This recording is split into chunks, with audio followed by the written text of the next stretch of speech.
So Mitsubishi just launched a brand new SUV. And no, it's not the new Pajero. It's called the Destinator, and it's made for Southeast Asia. But here's the twist. Even though it looks rugged and off-road ready, it's built on a front-wheel drive platform, comes with a CVT, and doesn't even pretend to be a hardcore SUV. And yet, it's kinda interesting.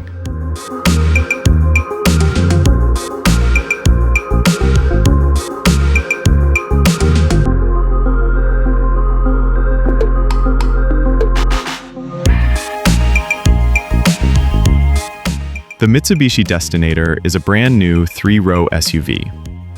Just launched in Indonesia, this thing is meant for families, urban use, rough roads, basically everything except rock crawling.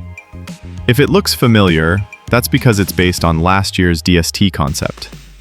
It also shares its bones with the smaller Mitsubishi Xforce, which is already out in some markets.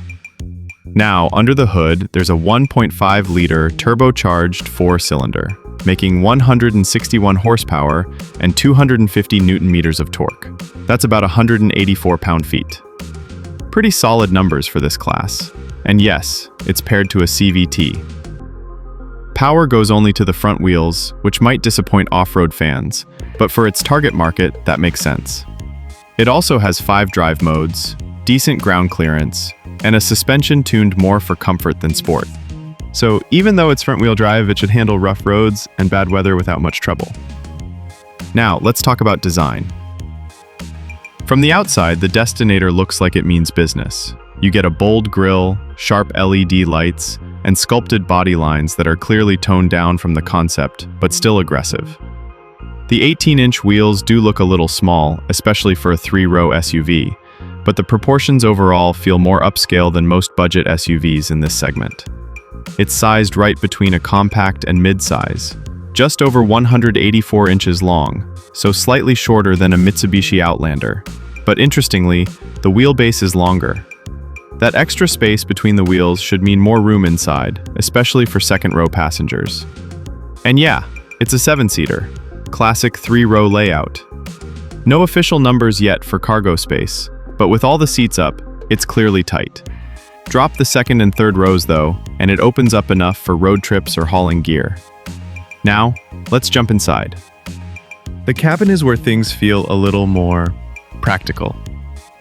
Compared to the DST concept, it's more toned down.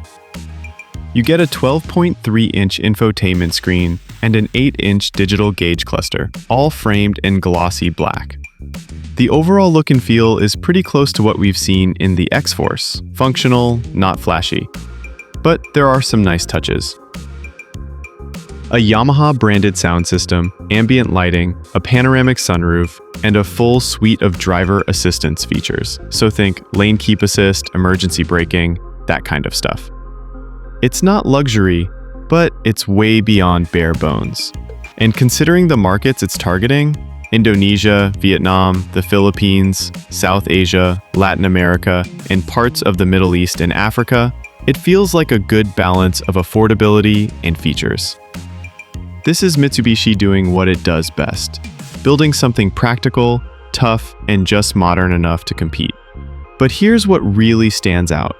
Even though it's not electric, not hybrid, and not all-wheel drive, Mitsubishi still thinks there's room for this kind of SUV in 2025. And honestly, they're probably right, especially in emerging markets where EV infrastructure isn't ready, and reliability matters more than anything else. One more thing to keep in mind. This SUV will be built in Indonesia, at Mitsubishi's Krama Yuda facility. That gives them a lot of cost control and makes it easier to scale production across ASEAN and beyond. So, what does this mean for North American buyers? Honestly, not much. At least not directly. The Destinator is unlikely to come to the US or Canada. But it does show where Mitsubishi's focus is going.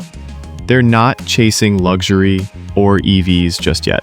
They're doubling down on global volume SUVs that hit a sweet spot for markets outside the West. But if you're in the US or Canada and wondering, Why can't we get a simple, turbocharged, 3-row family SUV like this without breaking the bank? Yeah, we're wondering the same thing.